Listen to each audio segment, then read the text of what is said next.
So I'd like to welcome Josh. Josh is one of our Heartmath coaches, trained about, what, 6 months ago, 9 months ago? Yeah. So summer, June. yeah. Yeah, June, okay. Yeah. Okay, so Josh trained with us, and his route in was via EMDR. So some of you may have heard of EMDR. EMDR is, I believe, you'll tell us, it was on the radar. Heartmath's on the radar of a lot of EMDR folk. And so that was where Josh initially kind of found out, and you came along with a few of your colleagues actually as well, didn't you? Yeah. So it's great, again, that Heartmath has been identified as a tool that can be used within other modalities and approaches and therapies.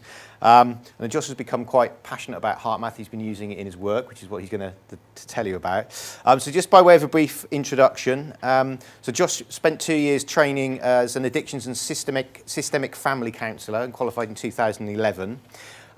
Since then, he's been working in private practice and as a consultant for Start to Stop since 2012, and he has a special interest in treating trauma. Josh is accredited by the FDAP as an alcohol and drugs practitioner, and he's an accredited EMDR practitioner, as I mentioned, and he's also currently studying an MSc in EMDR at Worcester University, so he's a very, very busy chap. When he's not studying and doing his retreats or dashing off to Morocco for surfing, which he'll reveal all in a moment as well. He's doing some great work and using Heartmath within that. So, Josh, over to you.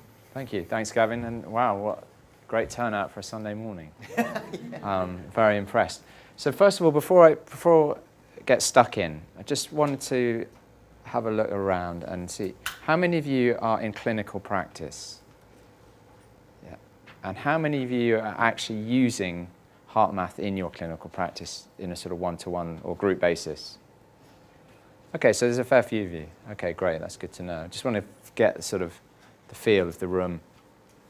So first of all, what I want to say is Heartmath has become invaluable to my work, not just as in one-to-one therapy, but also I run these retreats, trauma resolution and positive psychology retreats using surfing and group therapy, and Heartmath groups have become a big part of that, and they've become incredibly powerful aspect of that. And it's been amazing to see how strongly clients are responding to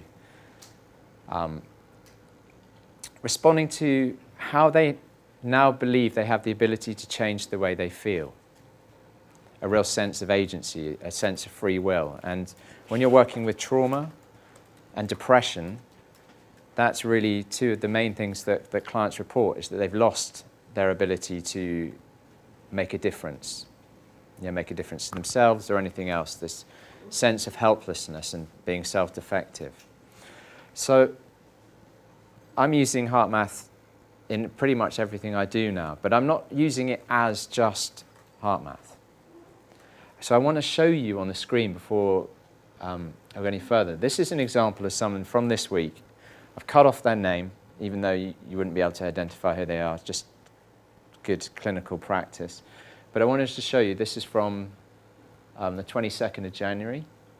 And there's two key aspects when working with trauma. One is psychoeducation. We need to educate our clients about the nature of trauma, what it is and what it isn't. And this in itself is very empowering for clients because they don't really know what's going on with themselves and in their environment. And education is something that it has a treatment effect in itself. When you explain to someone that it's not necessarily their fault the way they are responding to something or an event, or they are not the only person to have felt this way or thought that way or behaved that way, that in itself is incredibly reassuring and really helps work with shame. So we've got the psychoeducational aspect of working with trauma, and then we've got this other side of trauma that we call trauma confrontation, and that comes later, but that's when we actually go in with someone. And you have to use good clinical judgment to see whether the client is ready or not to do that. If you've done good stabilisation and resourcing, which we're going to look at in a bit, then you should have no problems. If you dive straight into trauma confrontation, it can be great, and it can be a disaster. And again, we'll be having a little look at the differences in terms of clients and why with some you can go straight in and some you can't. So I'm using Heartmath as part of the psychoeducational side, because actually what I'm doing is teaching people that they can self-regulate. And that in itself becomes a resource that they can attach themselves to and bring in and integrate within themselves. But up here I've got an example of trauma confrontation. I'm using Heartmath here just to take a snapshot of the whole session. I'm not using it here as a way of regulating. I'm using it here as a way of showing to the client and myself what is going on while we're doing the trauma confrontation. So you're going to get the odd spikes, etc., because when we are doing this work, we ask the client how they're feeling now, what's coming up for you, etc. So there is the element of talking, and as you know, when you're using Heartmath, as soon as you start talking, the coherence goes out the window. But that's only 3 to 5% of it, of the time would be spent talking. So what you are seeing here is someone in it. They are in the trauma confrontation. They are being taken back. They are reliving it, and it is starting to be processed. Now, this directly correlates to the feedback I'm getting from the client. You can see at the beginning, they're just getting going. You can see the coherence and the heart rate levels and everything going up. And you can see here, when I know and the client is reporting feelings of relief, it's over, etc., and the correlation to the coherence. That's really useful for me because it confirms what the client is saying to me on a kind of biofeedback way. It clarifies and shows that what they're telling me is most likely true, that they're not evading, because one of the aspects of working with trauma is that people evade. They evade thoughts, feelings, body sensations, etc. It's a protection mechanism.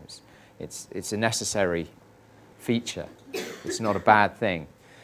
So sometimes clients will be evading, and this can really help you see if that's happening or not. But in this case, we've got someone there whose trauma confrontation has been very successful. We measure trauma in terms of distress. We call them subjective units of distress, and we ask a client on a scale of 0 to 10, how disturbing does this memory feel to you now? It's never then, it's always now. And this is a difference between someone who started off on an 8 out of 10, and down here there'll be 2, and you can see the correlation there. And so Heartmath has been really powerful as a sort of backup during trauma confrontation, but also it's great to show this to the client. When you were reporting this, your heart rate came down, your coherence went up, etc. And that's very empowering for a client to see. They often report, they say things like, wow, and God, I had no idea, and oh, I was kind of quite lost in it, but I did start to feel a bit better, and it's great to see that this is really working.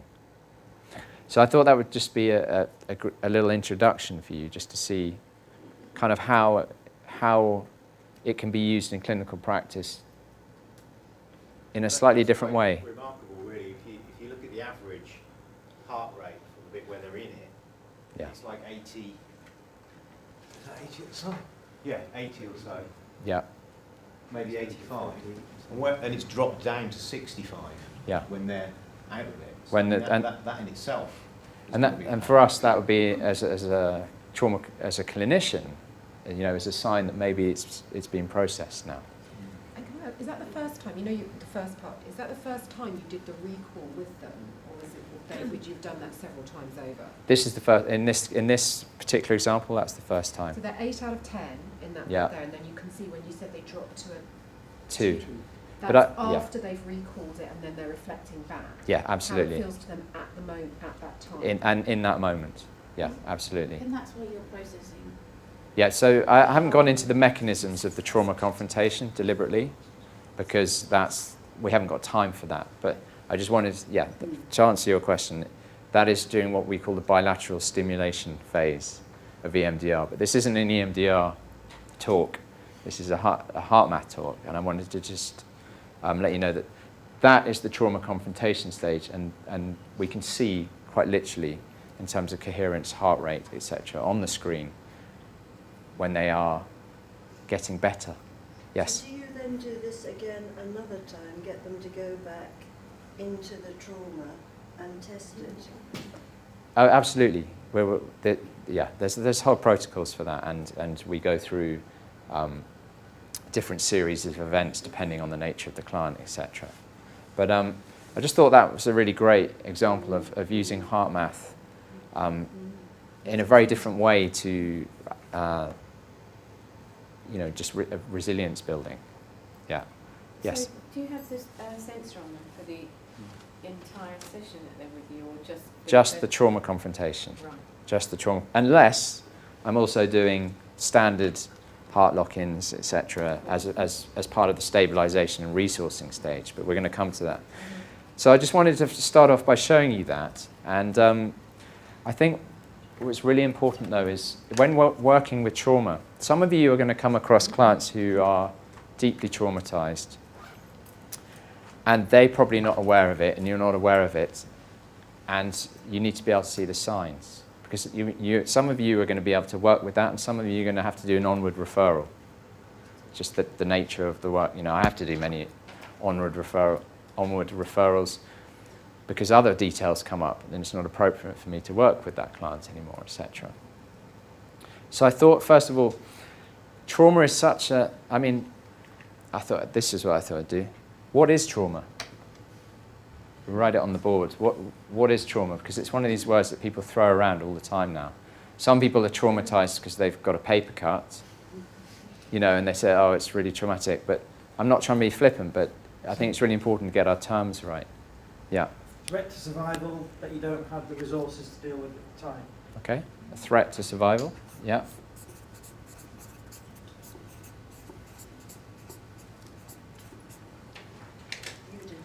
Sorry? An unexpected, dramatic, isolating event with no support. Okay. What was the acronym used there? UDIN. Like that? Yeah. An inability to escape from the situation. An inability to escape.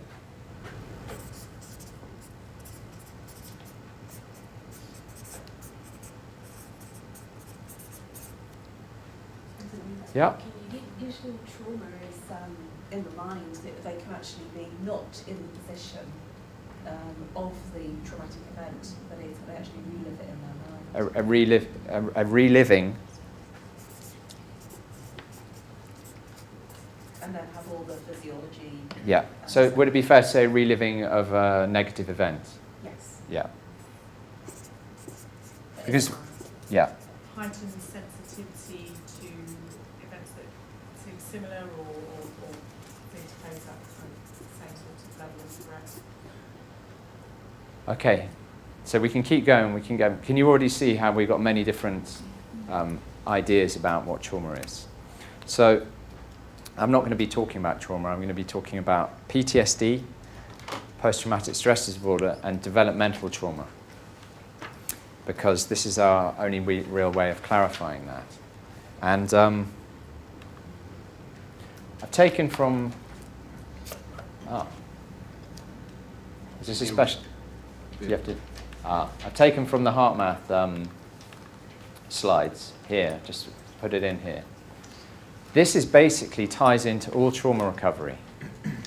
What we are basically doing with all these interventions, and some of them I'll explain and show you today, is we are trying to decrease the activity in the amygdala and increase the activity in the cortex. And both PTSD and developmental trauma have the same impact on the brain.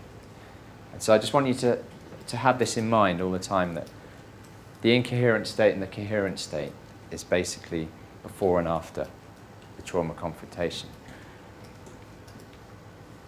Anyone seen a client looking a bit like that? Yeah. The 1,000-yard stare. This is someone who's suffering PTSD, post-traumatic stress disorder, and sometimes just illustrating what it's like. You might see a client who's talking to you about stuff, doing really well. They're doing the heart lock-in, and then you're trying to introduce a positive feeling or positive memory, and then this happens. Been triggered. Yeah. So this would be a classic, easy to grasp visualization of someone with PTSD. They're suddenly not there. They've gone somewhere. And I see this a lot. This may happen when someone's recalling an event, or this may happen when they hear a bang or a sound. Yes? There's significance in the size of the pupils as well, or is that just the drawing? It's partly the picture, and it can be the it could be on drugs. It's very hard to tell. Yeah. So I'm not going to go through all these details here. What I can do is I can put all of this in a PDF and give it at the end of today, or I give it to Gavin, etc. But post-traumatic stress disorder, like that poor soldier you've seen in the slide before, usually comes about as the result of an event happening to you. Yeah, and the symptoms of PTSD are usually a sense of isolation, heightened or really delimited physiological responses, flashbacks, nightmares, a change of thinking style, or maybe even an inability to think straight, like you could before. But it's usually, PTSD is usually a mixture of body sensations mixed in with a change of how you see yourself in the world. And the change in behavior is usually isolation or hypersensitivity. So if I was going to be really simple, I'd say that PTSD is what's happened to you when working with a client. The car crash, the abusive situation, the witnessing of something. A lot of dog phobias come from witnessing mum being bitten by a dog. That's what we call vicarious trauma. So it's either the witnessing of someone else or something happening to you, and then the symptoms that happen after that. Now, PTSD can only be diagnosed about 3 months after an event. If you take 9/11 and all the people who witnessed 9/11, 98% of people interviewed would have ticked the list for PTSD the day after. What it is most of us have a natural ability and a resilience or are fortunate enough to have grown up with a secure attachment in childhood to be able to deal with shocking events. So a month later, 90-odd% of people no longer displayed symptoms of PTSD. We're often working with the 10%, so it has to be monitored. It can't be just thrown out. If you meet someone who's just come out of a nasty incident, most people are going to be shocked. They're in shock. It's whether it's kind of like, does the shock still last or not? So think of PTSD as what's happened to you. Developmental trauma, also known as complex PTSD, which doesn't really help with this, but just think of developmental trauma and PTSD. Developmental trauma is what didn't happen to you. And that is a lot harder to work with, actually, than with PTSD. PTSD work is curative, and it's what most people come up to me and say, "Oh, do you work with soldiers?" And I say, "No, I don't work with soldiers. Soldiers only really like to work with other soldiers." And you'll find this, drug addicts only like to work with recovering drug addicts, and so on. Abuse survivors only really want to work with abuse survivors who've done the training, etc. So PTSD, it's in my experience and most of my colleagues' experience actually easy to work with. Developmental trauma, as I said, is what didn't happen. It may be not having the bedtime stories regularly. It may not being fed consistently. It may not being hugged consistently. The list goes on and on and on. So I call it working with the deficits. And so we have to, and people can make big mistakes between what they're actually working with. So someone will say that they're very traumatized, but are we really working with PTSD or are we working with developmental trauma? In my experience, we're actually often working with both. But we just have to know that there are these distinctions, and therefore what interventions and techniques are we going to use? Josh? Yes? So the deficits that you've described, Yeah. are they pretty much always childhood deficits? Nearly always childhood, yeah, absolutely. Because when you're an adult, if you've had sort of a healthy, well-rounded, loving childhood, you're not getting those deficits, you walk away. If you're in a if you're in a relationship with someone and they are abusive or mean or unkind or deprive you, and you are from a healthy, you have a strong, secure attachment from, you just walk away. You say, I'm not tolerating this. If that's all you're used to as a child or was modeled to you as a child, it seems normal, and you can often stay within it. Yes, sorry. Just a clarification. Could this be absent father, absent mother? All of those. Yeah, absolutely. They're just not there. So this is why detailed history taking is so important in when working with trauma. We really need to get the story. Now, getting the story can be very hard because one of the symptoms of trauma is that people's recollections, etc., are fragmented. The simplest way to grasp this is when the police come to, say, a motorway pile-up and they're doing interviews with people, they get incredibly frustrated, partly because they don't understand the nature of trauma and partly because it's horrific what they're seeing and partly because everyone's on their case. But when they're interviewing people, they say, what happened? Can you remember what happened? And someone will go, there was a bang and a funny smell and you get my drift. It's fragmented. Now with PTSD, we are treating that, we are sort of grasping all those fragments and putting them into a whole. Developmental trauma, if you can think about it, this has been going on for years and years and years. It's not like you can grasp the bits. So when we're working with developmental trauma, we have to offer, I call it healing the deficits. We have to create alternative endings to events or situations in your life. So, for example, one of the most healing aspects of the therapeutic relationship for a client is actually just unconditional positive regard. That is a form of healing that deficit. Going to a safe place, learning to become vulnerable with someone, learning to trust someone, learning to value yourself enough to keep going back, etc.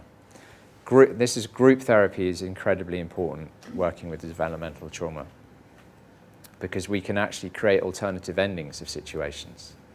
You can do role play. There's a lot of experiential group therapy where you can do role plays and actually say what you needed to say or be heard for the first time, etc. There's long list of this. But one of the things that is a real aspect of developmental trauma over PTSD is a very disrupted self-regulation system. So some of you are probably going, oh, Heartmath. An incredibly powerful and useful tool there. So if you could just get one thing from what I was saying just now, PTSD is what's happened to you, developmental trauma is what didn't happen to you. Yeah.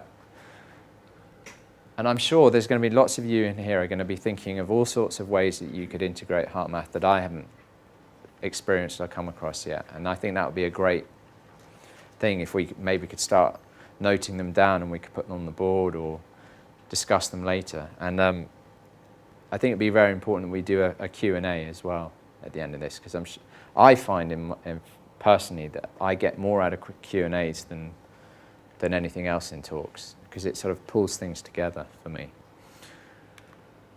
So this is a fantastic example of how developmental trauma comes about. Some of you may be aware of this experiment, but some of you may not. It's not easy to watch, but it has a happy ending. You'll see.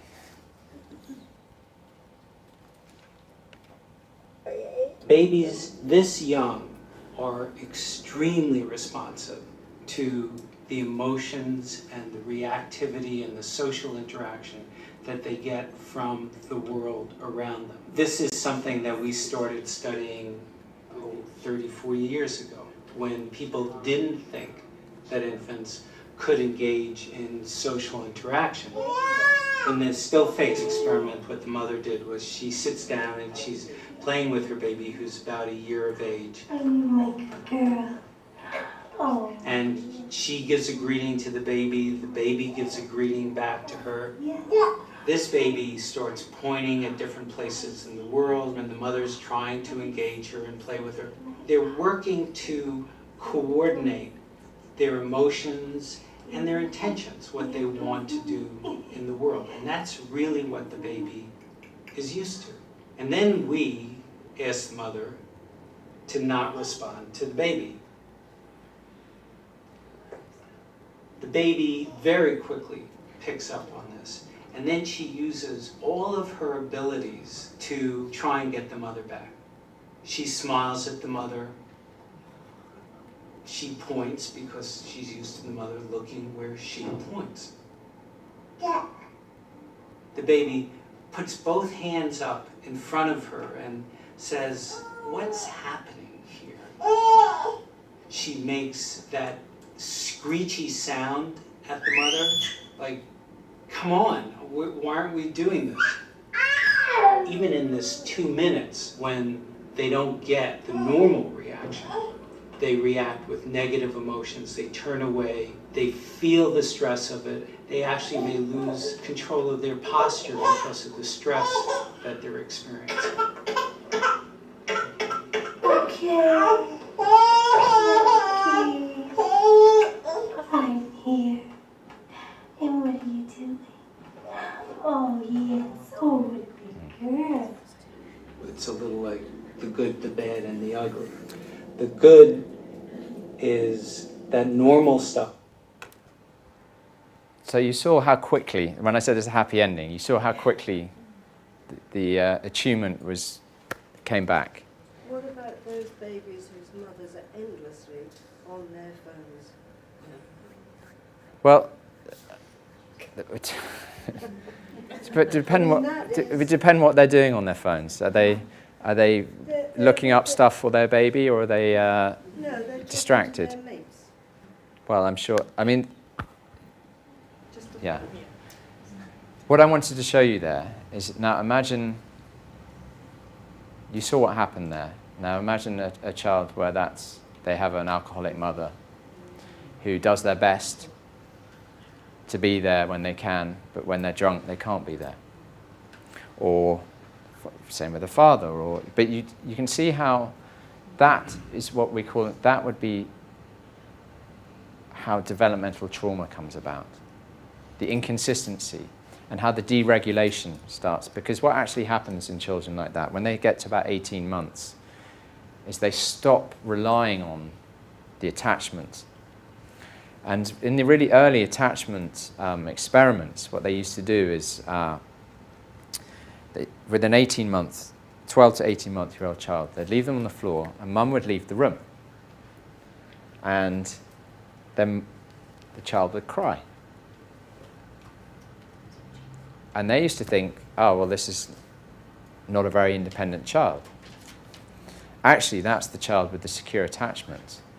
That's the child that actually has a good bond with mum. And when mum comes back in, the child would reach up and be happy, exactly like what happened at the end there. But the early clinical psychologists thought that they were the children who were not so good, and the children who actually have what we call an insecure attachment style would Mum would put them on the floor.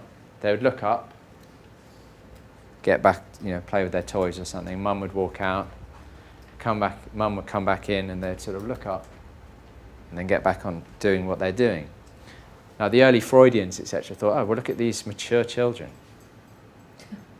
It's like controlled crying, isn't it? Yeah. With sleep training. But actually, what's actually happening is internally that child is, if we put a Heartmath device on them, you'd find that their heart rate is through the roof and they're completely incoherent, but they're pretending to be okay. They're learning that. And the child that you saw there, if that was pretty consistent behavior of that's the sort of child they would become, and their internal world is completely dysregulated, but they've learned to put on this front of being okay. So it's been very difficult to find this out. So I thought that was a really good example of how developmental trauma comes around. But what I hope you saw there as well is how quickly it is, how quickly you can reattune. Yeah. So people will say to me, oh my God, I'm damaging my child, because no, it's the amount of times you do it. It's the ratio that's important there. Everyone's going to ignore their child for a while. You can't live every, and the child has to learn those things as well. But as long as they know that they've got that positive attunement, they're not going to be damaged. And there's tragic examples of people, children becoming damaged through no fault of anyone's. Mum getting ill. I keep this emphasis is on mum, because I'm afraid mum is more important for the first 2-3 years. Just a fact. In general. There are exceptions to that. But in general, the attachment style there is where, Yeah, a big area where that happens. I do some work at Loughborough Children's Hospital at the Rainbow Foundation there. And when you get families coming in, one of their young children is life limited.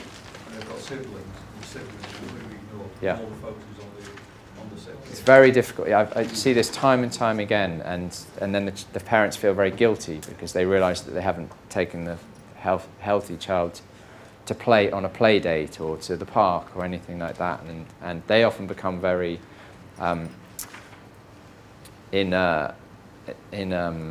we call them the adaptive child. They often become very grown up. Don't worry about me, everything's fine. Then they have a breakdown around age 30. There's the film Wonder. I don't know if anyone's seen it. It's about a boy. It's fictional, but it's about a boy who's facial disfigurement. And he's got an older sister, and I think the film quite nicely explores the damage it does to the older sister, who is basically left to her own devices and is the mature one that never shares any problems, etc. Yeah, absolutely. And you'll often find that in those children, they act inwards instead of outwards. So the adaptive child will often end up either having an eating disorder or cutting, etc., or hidden cutting, etc. And often always saying they're fine. Yes. What I was saying with person with PTSD, not being able to evoke that positive emotion. So have you? Some of them. Depends on the severity of the trauma. But sometimes, and we're going to come to that in terms of when we're looking at trauma confrontation, where bringing in the positive can have a negative effect. Some of you might find this with clients, is that you're doing breathing, the heart locking, you're breathing through the heart and their coherence is good. Then you ask them to bring in a positive emotion, it has the opposite effect. Yeah, and we'll come to that. Some people can't. They're not even traumatised, but they still find it difficult to bring up that emotion. Yeah. But, so, has anyone here ever come across this concept, the window of tolerance? Yeah, okay. But the window of tolerance is, I always have this in the back of my mind when we're working with clients, and I think it's one of the best ways of describing what's happening. Here's my window of tolerance, and within this window of tolerance are all the thoughts, feelings, images, body sensations I can tolerate and still act rationally. I can still think for myself and I can do what I want to do. And if I get tipped out of that by a trigger, I can either become hyper aroused, which we call fight or flight, this is sort of generic talk for that, or I can become hypo-aroused, which is dissociated. Now, there is a mistake that people make in the literature, is that people will say, oh, it's fight or flight or freeze. And actually, anyone here seen a cat in the freeze state? You know, when they're like this, and their back is arched and their tail's right up? They are not. They are hyper. They are ready to go. But they are frozen solid, but they are completely aroused. So there is a mistake that people make by saying it's either fight or flight or freeze. The freeze response is actually a hyperarousal state. Hypoarousal is when my heart rate goes right down. You see animals that play dead, and it's either because I'm dissociating, part of me is splitting off and not connected to reality now to protect myself, or I'm submitting. And we see submission quite a lot in abusive relationships. You'll see the abused partner will just sort of, the head will come down. And you see this with traumatized dogs as well, but everything sort of slows down. And that's what we mean by submission. People with PTSD tend to be hyper-aroused, and those with developmental trauma issues tend to become hypo-aroused. So that's what's going on when someone is triggered. But all the work we're doing, therapy, going to the gym, yoga, eating well, sleeping well, doing your Heartmath, whatever it is all trying to extend that window of tolerance. Yeah. It's not to say that you'll never get triggered into either state, but it's about expanding that window of tolerance and having techniques, etc., to come back within the window of tolerance. And so this is why I say all therapeutic approaches are doing this. And I always have this model in the back of my mind, is what is it that is tipping my client out into hyperarousal or hypoarousal?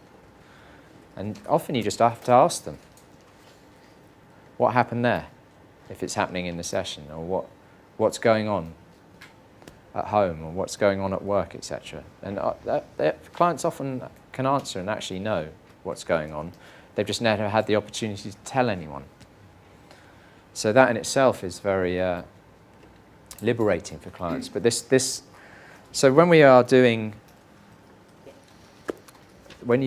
your Heartmath work with clients, you are, without necessarily knowing it, you are increasing that window of tolerance. And you know, when you get someone into a coherent state, and then you say, okay, let's revisit that project. What would this project need now, or what's another way of looking at this, etc. And you see these completely different, more creative answers, or it's not as bad as I thought, etc. Because what we're actually doing is we're bringing them back into the window of tolerance. The front cortex is on, the amygdala is quieter and able to do it. So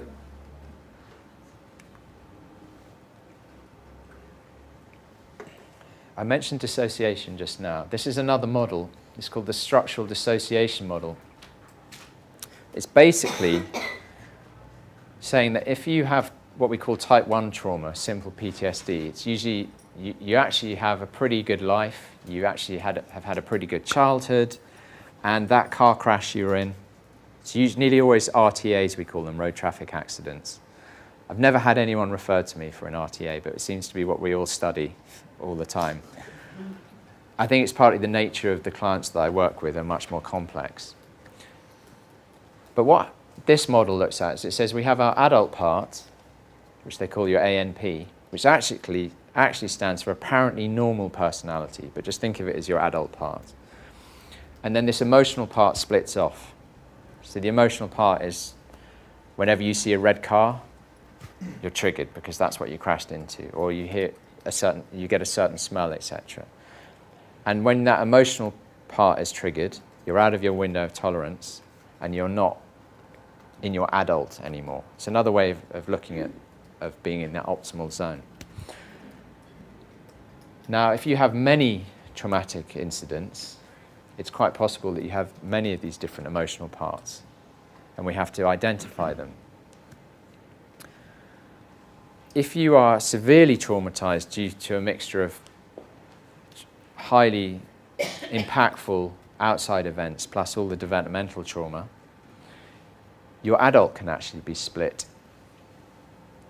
So one of the really important things we have to do is we have to look for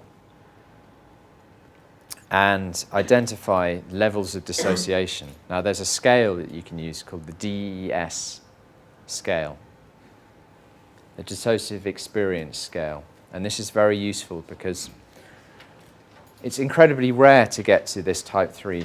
It's now called DID, Dissociative Identity Disorder. It used to be called Multiple Personality Disorder. When I was doing my first EMDR training, there was probably a room of about 3 times as many people as now.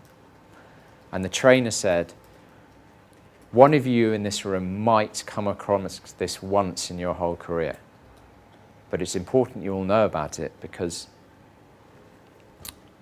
I'm called Josh, I go into therapy, I'm sitting there, I'm having an assessment, etc. I'm reporting certain symptoms.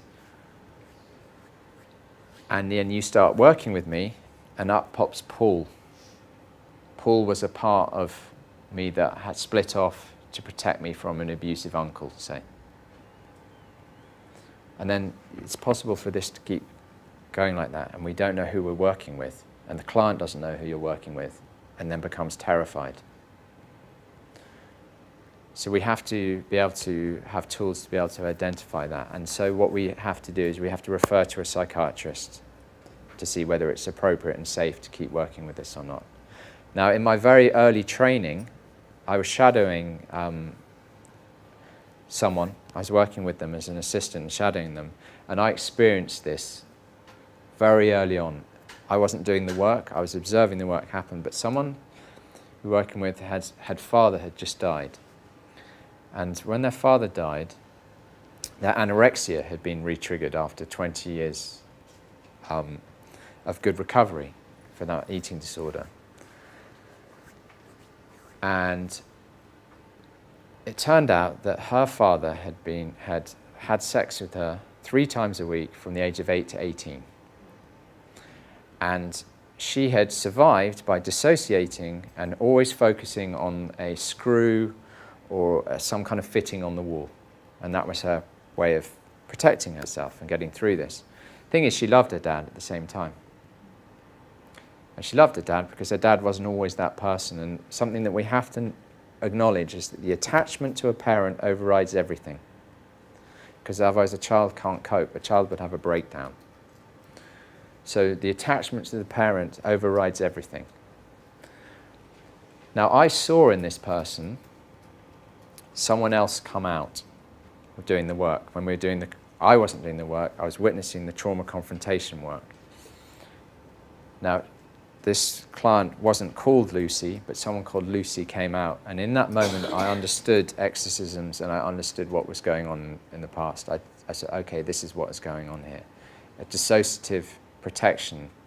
And this person called Lucy came out and didn't trust anyone and didn't want any work to be done.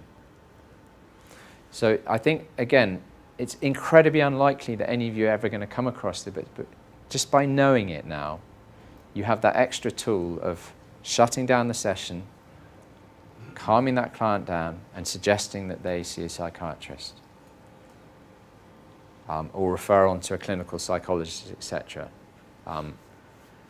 Because what can happen is the trauma, as I said, generates these different adult parts, and then you don't know who you're working with, and neither do they.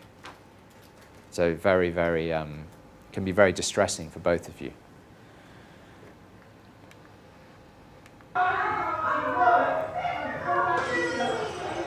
I'm actually going to skip this because I can see there's quite a lot of, we don't need to go through this, basically.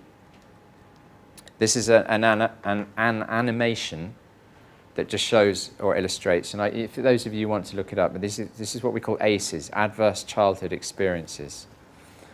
And the reason I'm not going to play it to you is for timing. I want to get on to the more practical aspects of how we can work with trauma. But basically, there's a questionnaire that will add up the amount of adverse childhood experiences that someone has gone through, and there's a direct correlation between the amount of adverse childhood experiences and problems in later adult life. And there's, for example, the chances of you being alcoholic with the amount of ACEs that you have, or depression. Again, I'll put this all in a PDF for you, so it's all there for you to do the further research if you want to. Now, that all ties in with the developmental trauma, and I think it'd be interesting, for those who are interested, I think you'll find that powerful to know and continue to go through. But something that's also important, I think, for you to understand, some of you will know this, but some of you won't, that a memory is actually made up of 4 parts. And when we're talking about those fragmentations that happen during trauma, during a traumatic experience and afterwards, is that when we recall a memory, there's usually an image,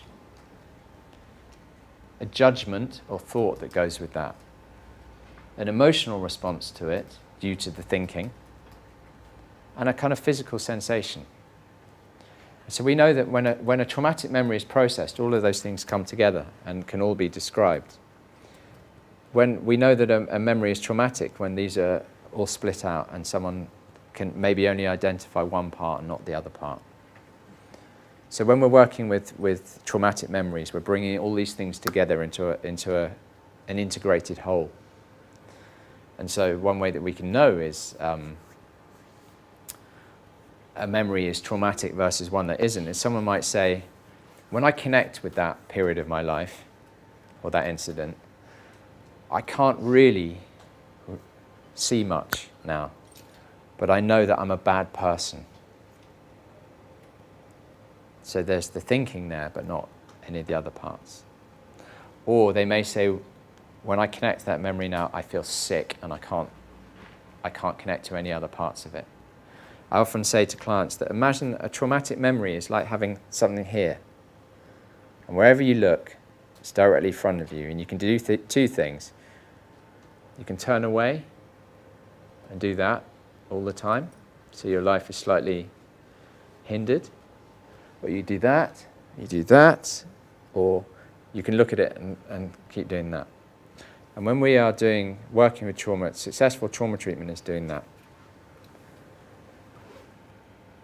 And how much more I can see. Because the trauma blocks you from connecting to any of the other parts that are often around you in that life. So for example, let's say you were very badly bullied in a certain year at school. And that's blocking you. Whenever you think of that period of your life, that's all that's there. Successful trauma confrontation helps take the charge away, and then you can start remembering all the other things that happened around then.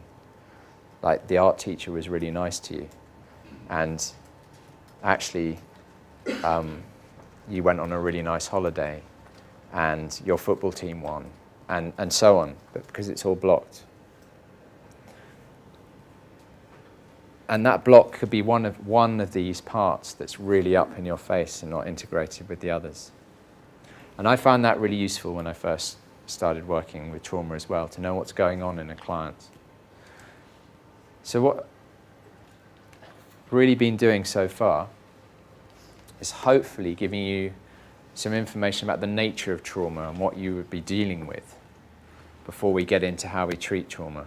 But I just thought, is there any questions now before we go into the next stage? Yeah, this is a working memory and not a long-term memory. You've activated the long-term memory and brought it into a working memory. Yeah, absolutely. Yeah. Memories can be distorted as well, can't they? Memories can be distorted, yeah. They can be distorted by traumatic events or just wishing it to be different, etc. Or some people, there was a famous experiment, I can't remember who did it. I wish I could right now. But there was a psychologist who got the whole room to remember the same memory of being abandoned in the shopping mall by their mother. But for most people it never happened. But there's ways of manipulating memory as well. But that's trauma is sort of it's an uncontrolled, unwarranted, not chosen manipulation of your memory and your inability to access. So, are there any other questions so far? Yeah. What's your view on the recognised personality disorders like, I don't know, borderline personality disorder, narcissistic, etc., and how that, and where trauma fits in that? Well, in terms of if you take BPD, known as borderline personality disorder, that's now, there's a big push to reclassify that as complex PTSD. Someone with borderline personality disorder, for those who don't know, is usually someone who turns on a dime. And one way of identifying it is as the recipient of this relationship, you're like, oh my God, where did that come from? How did someone go from loving and adoring you to suddenly hating you in literally less than a second? Or someone is talking to you and you're recalling something really positive and you've got really good achievement and having a great time, and suddenly they burst into tears because their personality is split. There isn't a spectrum between these positions, and that's often a result of very early childhood trauma. They think most BPD something must have gone really wrong between 1 and 2. And it's trauma treatment that has the biggest effect on people with BPD, for example. It's much easier to work with people with borderline personality disorder than it is with narcissistic personality disorder, because sadly a narcissistic personality disorder person doesn't believe they have a problem. It's everyone else has got the problem. Whereas someone with BPD knows they've got a problem. And the thing this is a really useful thing to know when working with BPD, is that people with borderline personality disorder usually have an incredibly highly thought out value structure of how one should be and how others should be. And they hold people to incredibly high standards. And when that standard when they are let down, they explode. And in the act of exploding, they will probably go against their value system. And when they come out of that, they go into deep, deep shame because they have been worse than the person they're accusing of the bad behavior, etc. And you get these horrific shame spirals that cause so much damage. And that's why a lot of the acting out happens with borderline personality disorder, the promiscuity, the substance abuse, etc. It's very sad, but you can work very, very successful treatments with borderline personality disorder. Think of borderline personality disorder as an inability to regulate. So think Heartmath is a brilliant tool to help with that regulation. Actually, just on that point, some people know I did some work at Her Majesty's Prison Whitemoor. Well, that was with the personality disorder unit. They are using in Whitemoor, which is a maximum security prison, very dangerous people go there. The prison officers are using it with the prisoners. They're using it themselves as well for regulate, because they experience lots of awful things. But they've identified that Heartmath is a powerful tool to use. I mean, with psychopaths basically, in particular. Well, and someone with antisocial personality disorder, or it's mostly it's some interesting things people aren't quite sure yet. Why is 70-80% of people with BPD female? Why are the percentage of people with antisocial personality disorder predominantly male, etc.? These are some interesting questions that people still haven't found out. But one of the key triggers for violence is going to a state of shame. So you'll hear gang members, etc., saying they've been disrespected. When they've been disrespected within the language they're using, what actually is happening is they're having a shame attack. And they cannot handle that shame. And they're either through being taught or just the way they are, etc., their response to manage that shame is violence. And there's some cognitive dissonance there. They often believe that the other person has made them feel the way they do. Whereas when you start doing this work, you start, really, it's very hard to get across to clients in the early days, but actually No one can really make you feel anything. You were just about to make a distinction between borderline personality disorder and narcissistic personality disorder. I just wondered if you could just finish that. You said borderline personality disorder is much easier to work with. Oh, it's simply because people with borderline personality disorder usually know that they have something that they want to work on. Yeah, but the narcissist, it's usually everyone else's fault. Yeah. Yeah. I'm afraid there's a lot of damage out there. Yeah. Okay, so hopefully you've got an understanding of what we can be working with and why it can be quite tricky and difficult, and why we can't just have this sort of umbrella of trauma.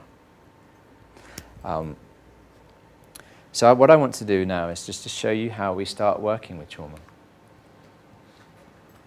And to be able to do what we call trauma confrontation, go in there and start, just we could say, fixing it, repairing it, taking it to a place that is comfortable or coherent for a client, where they're okay to be there, they can recall an event or they can recall a situation, etc., and be okay within their window of tolerance.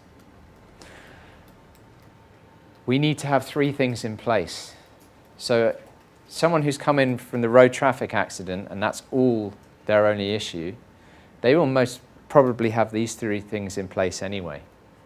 We can identify that early on and we can do the work. With very complex clients, we might have to work with all 3 of these. And Heartmath is a useful tool in all 3 of these. Now, positive affect tolerance, does that mean anything to anyone here? Okay. I'm trying to see, is there anything in this room that's a bit like a cushion? Just because of the size. Ah, brilliant. Perfect. Thank you very much. Yeah. Great. Great. Okay, positive affect tolerance. Now this will start to explain when I was talking earlier about you're breathing through the heart, you're encouraging your client to breathe through the heart, their coherence is going up, and then you ask them to bring in something positive, and they become incoherent. And you're thinking, why is this happening? Because this isn't how it should be working. So I think people in here been to a park and seen kids playing in the park? Anyone not seen that? Okay. And a lot of you seen, for some reason it tends to be dads playing with their kids, throwing them up in the air and catching them. Yeah. And often I'll see them throwing them, in my eyes, a bit too high for my liking. Yeah. And that doesn't happen. That doesn't happen. This is what tends to happen is, wait, and you see perfect attunement between the child and the parents. And the child is usually saying more. Or higher. Exactly, higher, again, you know. And both parties totally trust each other. And they're completely in tune. And, you know, higher, etc. And then along comes another kid and thinks, that's fun. Can I have a go? And the person goes, yeah, sure. And they pick up the kid and they go like that. The kid bursts into tears and runs off. Thing is, the parent and child never started off like that. It started off like this.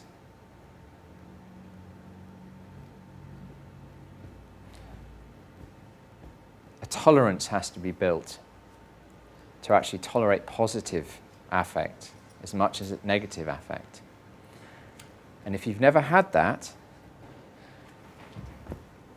bursting into tears, running off will happen. Now, I've worked a lot in rehab, and when drug addicts get clean, most of them want to be in a relationship suddenly. Now, cocaine addicts want to be in a relationship immediately. Heroin addicts usually takes about a month after a detox, and all their feelings start to come back, and then sexual feelings start to come back, and all these things that have been repressed for a long time. In my experience, and in most of my colleagues' experience, the biggest cause of relapse is getting into a relationship too early. There's this belief that, oh, now I'm clean, I need something else to fix me. And we preach this, and we try and look at this in every way we can with the clients in rehab, and they don't listen. they're like, I don't give a shit what you're saying. This is happening. I found that it's amazing how many find the love of their life in the same treatment group. You know. Now there is this thing called the propinquity effect that some of you may know, that, you know, we fall in love with people who are around us.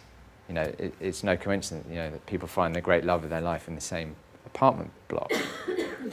But there's a delusion in rehab, and that partly comes about because there's this huge emptiness now.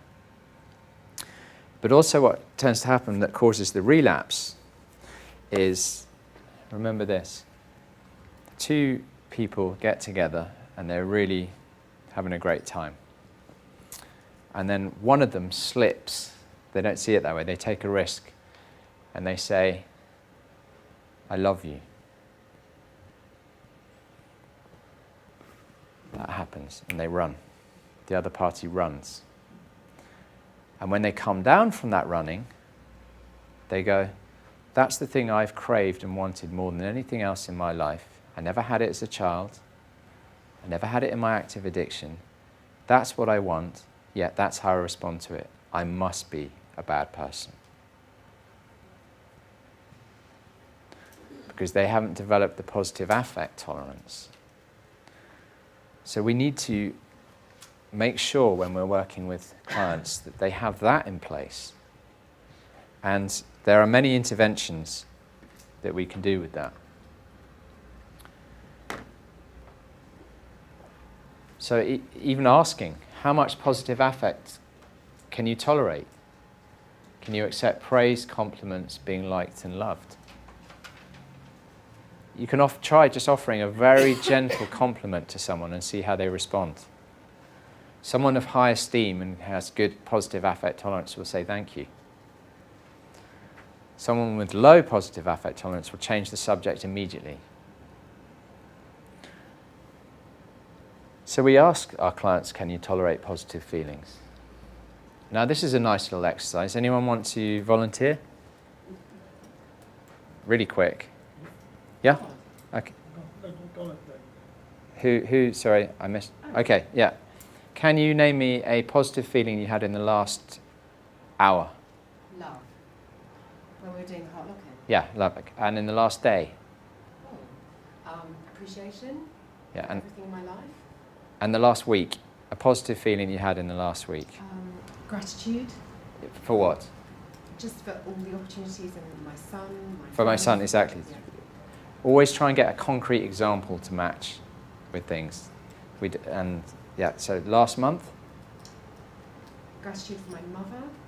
And the last year? Gratitude for having a roof over my head and food in my fridge when things were tough. Okay, and the last decade? Appreciation for being born into this situation in this life. Okay, and what is the feeling? Because appreciation is a thought. What's the feeling that goes out? The positive feeling that you have when you appreciate that? Just a warm feeling in my heart. Yeah, great. Someone with very good positive affect tolerance here and an ability to connect with positive emotions, etc. That was not hard for you. No, it really wasn't hard. I've worked with clients where that will take 2 hours. It's telling me what's going on there. Can I ask you? Yeah. When I have issues with clients like that, Yeah.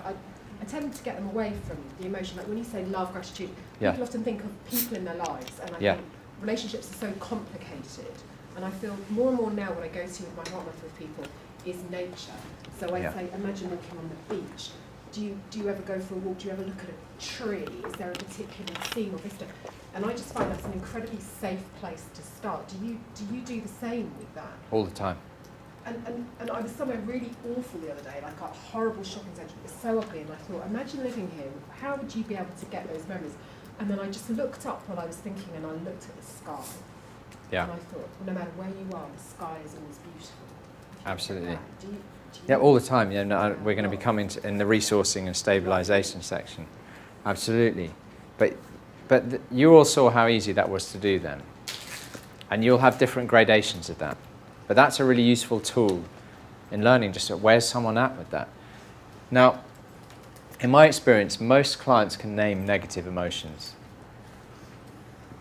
You may have noticed just then that I was a little bit pernickety. I said, that's not a feeling. Appreciation is not a feeling.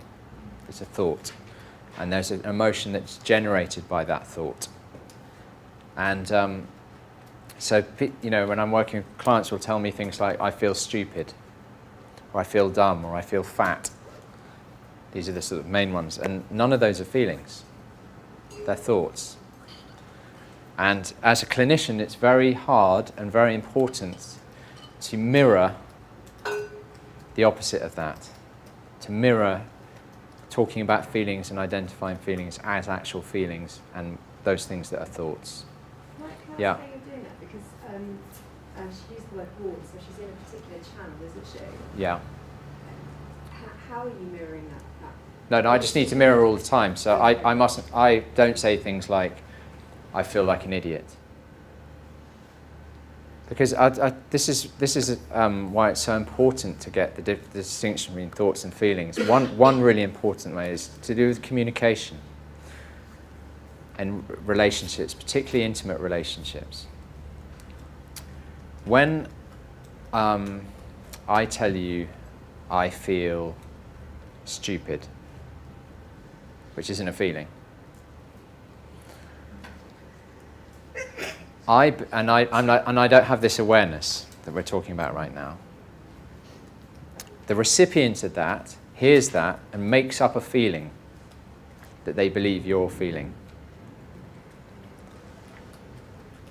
And then later down the line, I told you I felt stupid, but they might think that I was feeling anxious when actually I was feeling angry. I believe that I've told you how I feel. They believe that you've been told, but there's this mismatch. And imagine that going on all the time, day after day, year after year. You see it with teenagers all the time. I told you I was feeling this, that, the other. So getting that distinction is really important so that we can learn to communicate really effectively there as well. It's interesting you say that because appreciation is used by the Heartmath community. Yeah. You know, to get people to feel, what do you feel appreciative for? And I remember when I was doing my training, one of the things, working with a depressed guy, what do you feel appreciative for? And couldn't think of anything until he looked down at his feet and he went, you know, I've got shoes on my feet, I feel appreciation for that. But you're saying that appreciation is not a feeling. No, it's not a feeling. So how would you drill down from that? So what is that? So when you are appreciating your shoes, where do you feel that in the body and what's the emotion that goes with so that? Then connect it to you drill down. In the body. Not necessarily, because an emotion it has a sensation element, but they're a little bit more complicated than that. But so could you say, how do you know that you're feeling that, and that will then take them to... no, so first of all, they say, I feel appreciation for my shoes. And you go, okay, that's great, because we never want to be shaming, etc. So, and then you might say, so when you are being appreciative, what do you actually feel? And then they might, oh, absolutely, that's, yeah, of course, that's probably why they're there. But even letting them know that, they can start, because it's all about agency, ultimately. We want our clients to really know themselves and know the world. So they have to know what's going on inside them as well. So when I'm being appreciative of my shoes, I feel love, or I feel happy, or I feel sad, or I feel shame. There's these, you want them to be able to identify the emotion that goes with the thought and start teaching them that. So but you need to know that yourself. Appreciation, as so feeling appreciation feels to me different to gratitude. Mm? So to me, those are feelings, and But gratitude is not a feeling either. Gratitude is something that you do and you think about, and then you have an emotional response to it. But you've mapped the two so closely together, you know what it is for you. You know what it is for you, but not for other people. What it is for somebody else on this.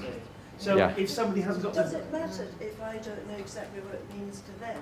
It's about how they feel it means to them. Because they can tell me.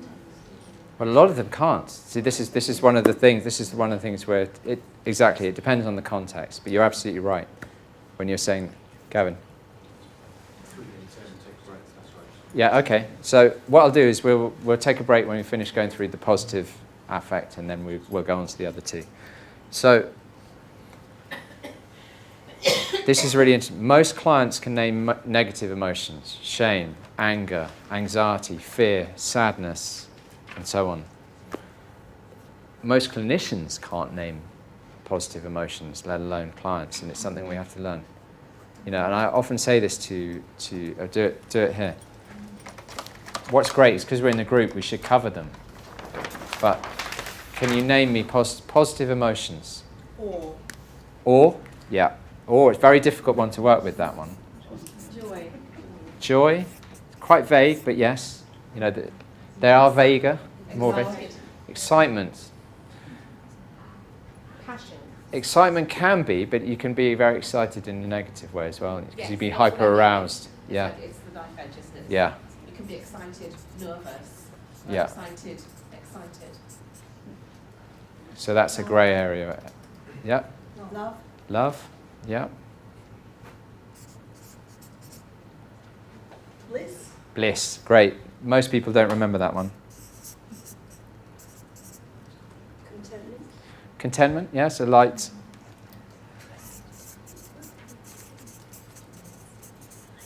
Happiness. Happiness is too vague. Happiness is a word I would avoid because it means so many different things to different people. That some people happiness is a long-term lifetime's work, and some people happiness is an in-the-moment positive emotion. If a child said they felt happy, A child. let's say, or something like that, said Yeah. they felt happy, would we say, just clarify it, when you say happy, how does that feel to you? Is that kind of, or where do you feel it all? I don't really want to. I don't want to speak. I haven't done much child and adolescent training, so I don't want to lead you down somewhere that could be slightly wrong. My gut is, if they're saying they're happy, great, go with that. But, yeah. Peace. Peace or calm. Yeah. Pride. Again. Being proud. I mean, you know, pride in a positive way. Pride. Safe. Sorry? Safe. Safe. But when you believe you're safe, are you calm? You know, that again, you see, like. But already, you're starting to see how this is taking. If we did the negative emotions, we'd be bang, bang, bang, bang, bang, bang, bang, bang, bang. And even in a room with lots of people, how difficult this isn't a fault of everyone. This is just a general thing that. And I was just thinking, reflecting on that pride, because immediately in my mind I thought, well, pride comes before a fall, so immediately I put the positive into the negative. Right. You Well, pride. So we were just discussing that, like, was it like Pride. someone says great job and you feel affirmed, don't you? Yeah. Feel Pride. affirmed with that emotion. But pride is a funny one in English because the French have two words for pride. They have the good pride and the bad pride. We have one word, and is it a deadly sin, or is it, as Aristotle called it, the crown of all virtues? So that's a. But you see, actually, the list is much longer than that, and I don't want to go into it right now. But we have to educate ourselves on the differences and those things that are feelings and those things are thoughts. So Yeah. just in the context Yeah. which was raised before, Yeah. when we say in the Heartmath focus group, have a feeling of appreciation, are you saying that needs to be changed to make it more meaningful for the people involved? Are you practicing as a Heartmath coach, or are you practicing as a psychologist? And depending what you're actually working with the client and what's the goal of the work there. But I think it's just an important thing for communication and in general, not to, just to try and avoid describing feelings as thoughts. Is there a list that you would recommend?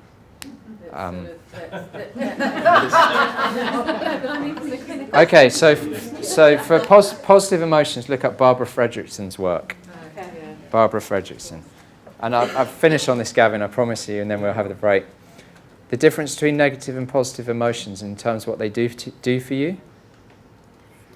Negative emotions, they're both equally valuable to you. So one of the things that we need to do in our work is allow clients to experience all of their feelings within that window of tolerance. And negative emotions make you go inwards. They make you focus.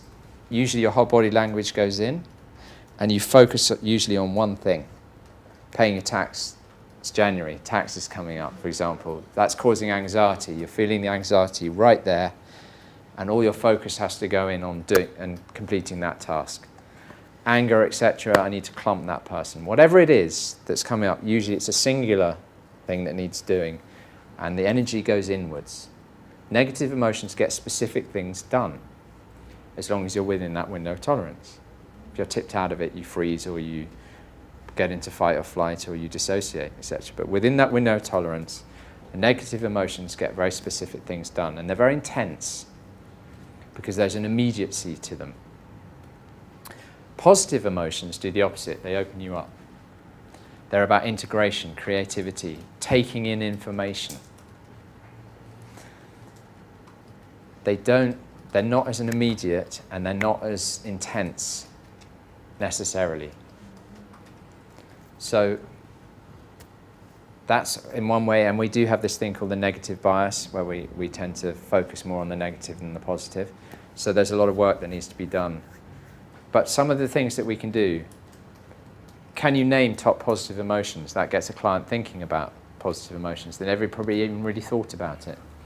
How are your savouring skills? Savouring is the ability to be able to connect to a positive memory. This ties in, I use this all the time with clients with Heartmath. I'll give you the stages of savouring. 1, identify the positive memory. 2, what's the most positive thought you have about yourself in relation to that memory? I can succeed, I'm a good person, I'm proud, etc. Where do you feel that in your body? That's savouring. When clients start to learn how to savour, you start with things from the past, memories from the past, really learn to savour them. It's a great antidote to depression. When you get really good at savouring, you can start savouring the present and then even the future. But we say, list your 10 most positive memories. Lovely exercise. You'll learn a lot about a client. A client comes in with 10 positive memories the next week. You know that they've got good, positive affect tolerance skills. They come in and they say, that's one of the hardest things I've ever had to do. You know what you're doing. Gratitude lists. Gratitude lists are brilliant. The only downside of gratitude lists is people get into rote. They start saying exactly the same thing every day. So little tools to work with that. Ask someone to, what are you grateful about yourself? What are you grateful about your immediate community? What are you grateful for the world out there? Gratitude chains. You're drinking your coffee. What are you grateful for about from when that bean was picked to when it's in your hand? What are the stages there that you're grateful for? This is more powerful than a gratitude list. I like to do both of them though. Blessings journal. Before you go to sleep at night, write down 3 things that went well for you that day and why. It's the why that's really important there. That helps to rewire the brain out of the negativity. It also helps you really sleep well. And it requires effort. People find this much harder than you'd think. But identifying that each day, it's a different thing from gratitude, but they work really well together. A gratitude visit. This is when maybe you write a gratitude letter to someone and you go and deliver it to it in person. What happens is you both end up crying. You've really made someone's day, so you feel really good for that. And they're absolutely delighted to have received that gratitude visit. Very interesting to see planting that seed in someone's mind, even mentioning it. Because someone might say, brilliant, I know exactly what I need to do with that. Someone else might say, they might even be tipped out of their window of tolerance, just even mentioning it to them. So again, a really great cue to find out what's going on there. Heartmath. Positive lock-in. You can integrate all of this into your Heartmath work. But I hope you've got a little indication on why sometimes it's very problematic for a client when you're identifying that positive feeling. And yeah. Just on the visit, when I go out to the tube station, I see a cat that's like sort of, kind of wandering around and fluffing his tail up. I go, ooh, look at you, and I'll start to, and I'm feeling something really, really different. I'm feeling good. I'm feeling in kind of a wonderment, and you know, it just makes me feel really good. So I will talk to children, I will talk to a squirrel, and so would that be considered as a visit? Well, the gratitude visit is a specific intervention of when you write a gratitude letter, and it has to be someone who's still alive and has meant something to you, and maybe you've never acknowledged it. Maybe it's usually a teacher or someone who's really influenced you, and they've kind of slipped by in your life, but they're always still very much part of you. They're still an extension of you. So what have I just described in terms of, because people can feel, you know, sort of good when they spoke to a child or seen an animal or... Just general benevolence. Sorry? General benevolence. That's what I'm experiencing when you're... That's what... Yeah, but when you're describing it. You're describing a positive event that can have what we call a positive multiplication effect. If lots of you start sharing your positive memories, you will start to have big release of oxytocin, which makes us all, and then when you feel bonded with people. Yeah. So positive affect, essential for when working with trauma, and you can see how Heartmath is a really important tool in that. And should we have a break, Gavin? Yeah. Yeah. So we aim for 10 minutes.